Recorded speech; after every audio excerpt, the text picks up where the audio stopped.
I joined Instagram because all of my friends did, so researchers are not immune to peer pressure. Of all the social media platforms, that was the one that was most consistently linked with negative mental health outcomes. I have two nieces, they're about to become adolescents, and that's such a tricky time in life, and I thought if we could better understand the digital world that they're going to be part of, we could hopefully make that part of their lives easier.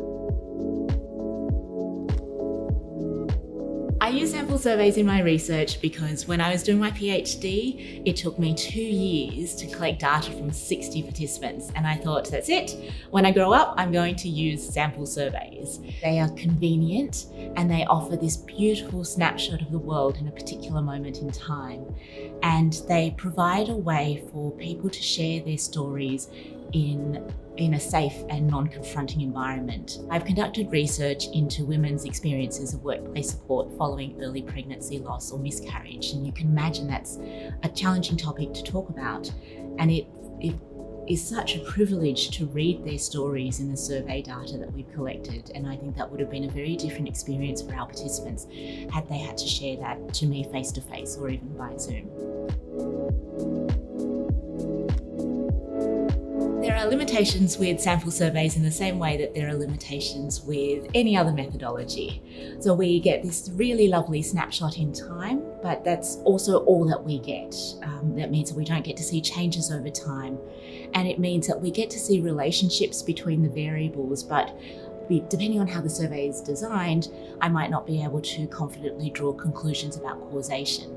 And then there is also missing data. So there might be 700 people who start the survey, but maybe only 400 odd who complete it.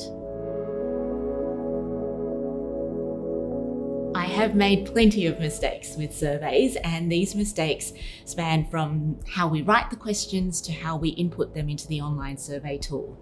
So when I write questions, I write them because they make sense to me. But that doesn't mean it always makes sense to the person that I want completing the survey.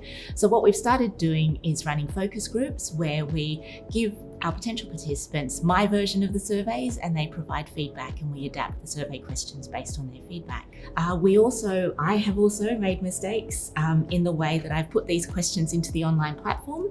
So for instance, there might be a question where people should be allowed to tick multiple boxes, and I forgot to activate that setting in the online form. My advice to students using surveys for data collection is to align your survey questions with your research questions. You will want to ask lots and lots and lots of questions, but they may not always be related to your research question, and that makes your analysis and your interpretation much harder later on.